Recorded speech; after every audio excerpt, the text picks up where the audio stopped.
a minha solidariedade, o meu respeito às mais de 100 mil vítimas confirmadas aqui já desencarnadas no Brasil.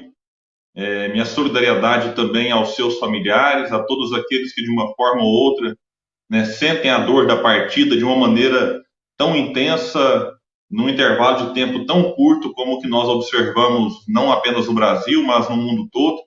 Então, todos aqueles que eventualmente assistirem a esta live aqui agora, que assistirem no futuro, deixe registrado, né, os meus votos de muita paz e que todos consigamos atravessar este momento crítico da nossa história, em que cada um de nós escreve a sua própria história. Então, é o momento da gente desenvolver a empatia, desenvolver a compaixão, reduzir um pouco a indiferença, porque neste momento muita gente sofre e a gente precisa ser solidário a todos estes. E é um momento em que a gente precisa também exercitar o perdão, e nada melhor do que Jesus vir com o seu exemplo nos dar aí um norte, nos dar aí um direcionamento. Porque a gente olha para a figura do mestre e precisa entender, né, que era independente. Nós espíritas, por exemplo, consideramos um espírito puro. Aqueles que não são espíritas talvez o consideram como Deus, o consideram, enfim, como um enviado, um filho de Deus. Não tem problema. A ideia é alguém justo, condenado como um criminoso.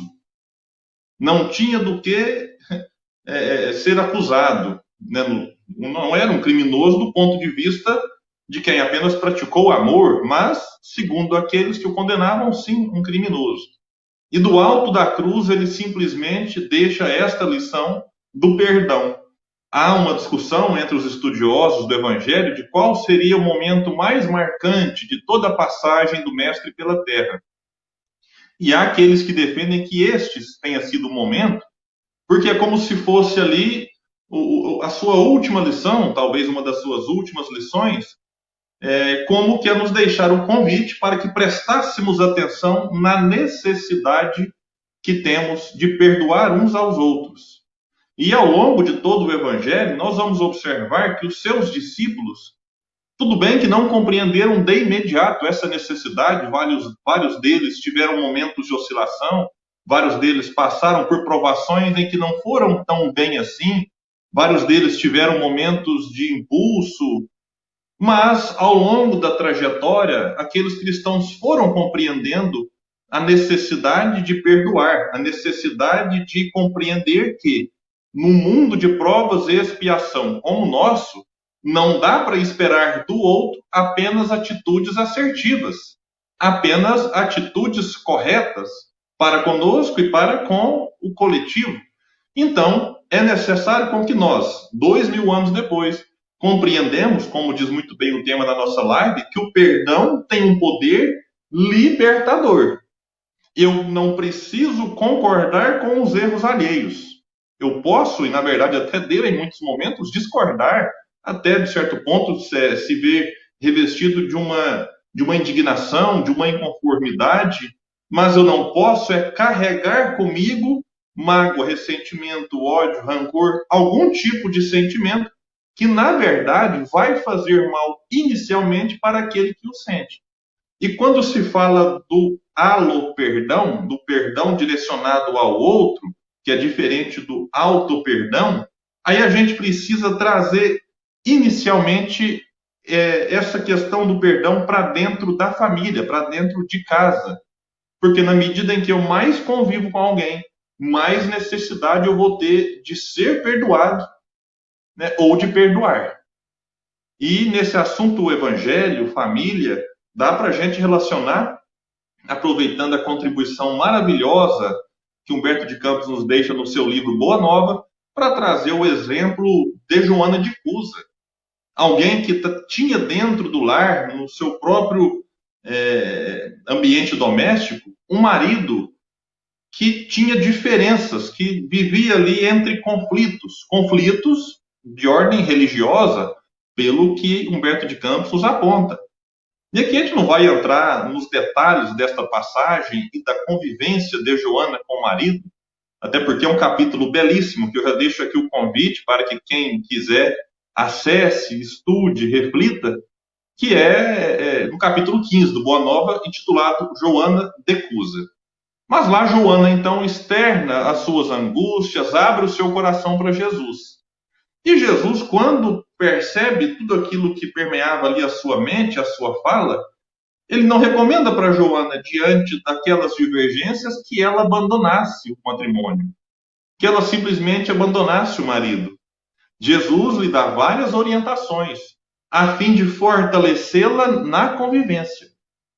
E aqui eu já faço um pequeno parênteses, porque tem pessoas que levam esta passagem ao pé da letra e acham que Jesus pede para que, em especial aqui no caso a mulher, permaneça no matrimônio, permaneça casada, apesar de qualquer coisa. E é necessário ponderar isso muito bem, porque há situações, como vai dizer muito bem Allan Kardec no Evangelho segundo o Espiritismo, em que o divórcio nada mais faz do que separar o que já estava separado. Então a gente tem que tomar cuidado, porque ao longo da história, as religiões fizeram pressões imensas na mente, em específico das mulheres, para que elas se sujeitassem a qualquer tipo de abuso, violência física, violência sexual, adultério.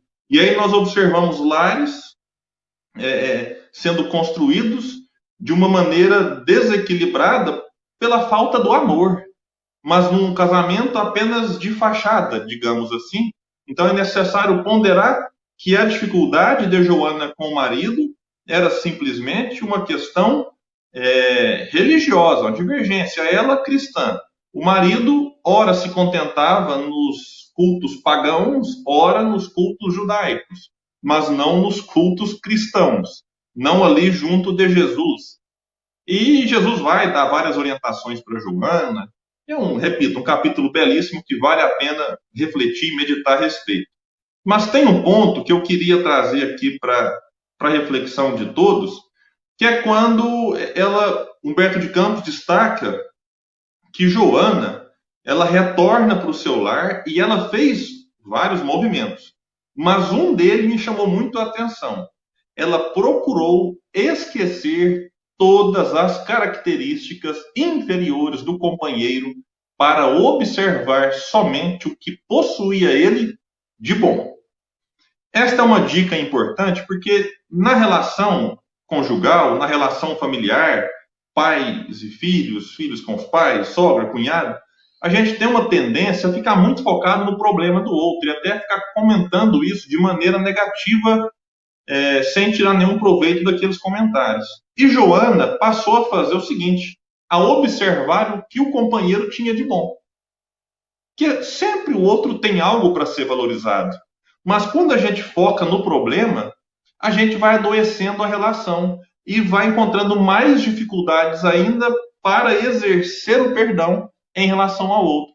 Então a lição de Joana, ela vale para todos nós, independente do conflito que nós vivemos no lar, porque mesmo naquelas condições em que o divórcio se faz necessário, é importante que o casal se separe sem carregar sentimentos negativos, nutrindo pelo outro ali um sentimento de que, olha, não deu certo, mas agora que ele seja feliz para um lado e que eu seja feliz para o outro.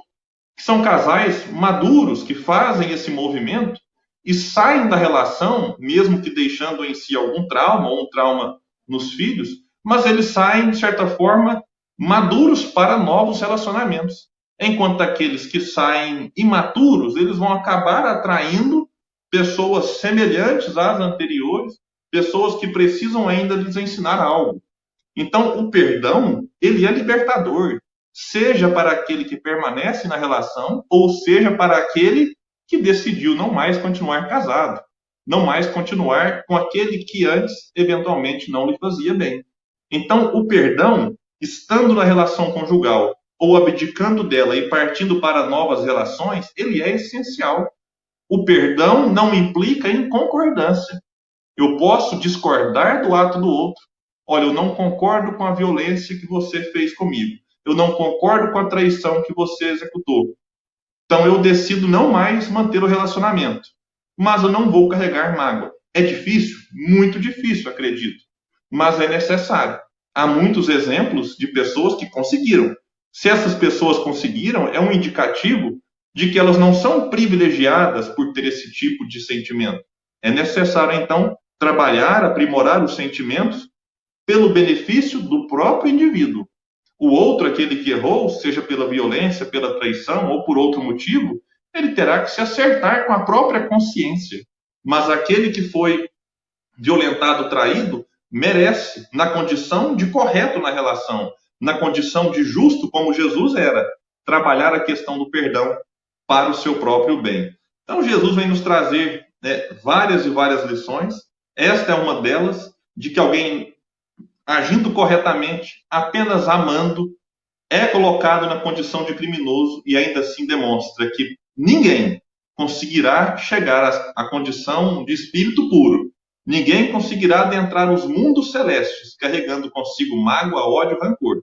É necessário abrir mão disso tudo, preenchendo estes sentimentos inferiores pelos sentimentos opostos, pelo sentimento ali da compreensão, da tolerância, enfim, sentimentos cristãos que vão, de fato, nos engrandecer enquanto espíritos. Então, que a gente possa refletir sempre nas lições de Jesus, porque essa, a do perdão nos momentos finais ali, talvez seja a mais bela, a mais necessária, inclusive neste momento de pandemia, em que, às vezes, aqueles que fazem o correto acabam, eventualmente, sendo prejudicados por aqueles que agem de maneiras irresponsáveis, e mesmo que não conviva com a gente, mas que estando na internet, circulando por aí, a gente pode até discordar do comportamento deles, mas não podemos carregar com a gente sentimentos negativos, porque aí estaremos, antes de mais nada, fazendo mal a nós mesmos. Que essa lição de Jesus, assim como todas as outras que forem aqui debatidas, sirvam aí de norte nas nossas vidas e nos nossos relacionamentos, inicialmente em família. William, eu gostei muito do seu comentário e me vem aqui à mente que há muito tempo o nosso entendimento acerca de perdão era que perdão fosse algo, um sentimento, algo para ser praticado tão somente no meio ou pelos religiosos. Mas a situação mudou, o entendimento ele está muito mais abrangente a respeito de perdão, né, companheiro? Inclusive, nós vamos ter uma abordagem científica acerca do perdão daqui a pouquinho, né? Com certeza. Antes a gente perdoava porque Jesus pedia, né? Agora a gente perdoa porque nos faz bem. Muito bom. Porque nos faz bem. Exatamente. E interessante também que até há pouco tempo achávamos que perdoando libertávamos o ofensor. Porque nos sentíamos ofendidos, independente de termos sido ou não, mas o sentimento de ofensa nos invadia, nos envolvia. E aí nós entendíamos que perdão libertava o ofensor. Mas hoje a gente vai entendendo que perdão liberta é quem perdoa, não é, William? Eu só quero fazer um pequeno acréscimo, um detalhe até que eu esqueci, Wellington, na minha fala. E é assim, a gente às vezes pensa que o perdão ele só é exigido nessas grandes provas. Violência, abuso, traição. E não, o perdão em família, ele se faz necessário em pequenos gestos. Às vezes o companheiro levantou da cama e esqueceu de dar bom dia. E a gente pode ficar com aquela mágoa, nossa, não me cumprimentou pela manhã. E vai carregar aquela mágoa o resto do dia e às vezes semanas. Então, o perdão não é necessário só nessas grandes tragédias, dentro da família, nesses grandes traumas, mas às vezes em gestos simples que a gente precisa, pelo bem da relação, pelo bem pessoal, exercitar. Bom, queria agradecer a todos, né, pela presença, pela audiência aí nas redes sociais, Coromandel Espírita, Tupaciguara Espírita, também no Facebook do GELD. Dizer que o tema perdão é desafiador, é difícil até para a gente estar aqui abordando, porque é algo que a gente, na condição de expositor, também luta dia a dia, né? Ou para pedir perdão ou para perdoar. Mas tem uma frase de Jesus, ainda no Boa Nova, agora no outro capítulo, em que ele fala para Simão Pedro: Simão, o homem no mundo é mais frágil do que perverso. Então, meus amigos, diante das nossas fragilidades, em que nós também precisamos muito do perdão alheio, é bom a gente enxergar o outro, aquele que eventualmente nos ofendeu, sob dois aspectos. Ou sob o aspecto da ignorância, em que talvez ele erra por não saber fazer o certo. Ele não sabe fazer o certo, ou se sabe, ainda não tem forças ou disciplinas ou condições suficientes de fazer o certo o tempo todo. Então, é natural que nas relações pessoais, familiares, sociais, que a gente erre, que a gente acerte, e a gente também vai errar e vai acertar, assim como o outro. Então, enxergar o outro com a ignorância, com a fragilidade que o outro tem, que talvez é a mesma, ou talvez até menos do que aquela que nós carregamos, isso facilita para que a gente seja misericordioso. Sendo misericordiosos com os outros, como nos disse Jesus nas bem-aventuranças, receberemos misericórdia. Então, que a gente possa, nas nossas convivências, desenvolver e exercitar o perdão, sem protocolos, sem formalidades, porque tem pessoa que, para perdoar ou para pedir perdão, cria todo um ritual e exige que o outro, às vezes, se humilhe para que aquele agora se exalte. Então, que a gente exerça o perdão de maneira natural, mais na convivência do que no falar, porque às vezes falamos, eu te perdoei, mas o coração está carregado de mágoa, está carregado de ressentimento. Então, que a gente possa vivenciar o perdão na prática, superando diversos desafios. Lembrando que, às vezes, o outro nem pediu e nem quer o nosso perdão, mas que a gente possa fazer por nós. Que a gente perdoe por nós, cumprindo um dever íntimo, porque o perdão liberta quem perdoa e não quem é perdoado. Então, que a gente possa refletir muito nisso e, acima de tudo, como vai dizer Leon Denis, vivenciar no nosso dia a dia todos esses princípios superiores que adotamos.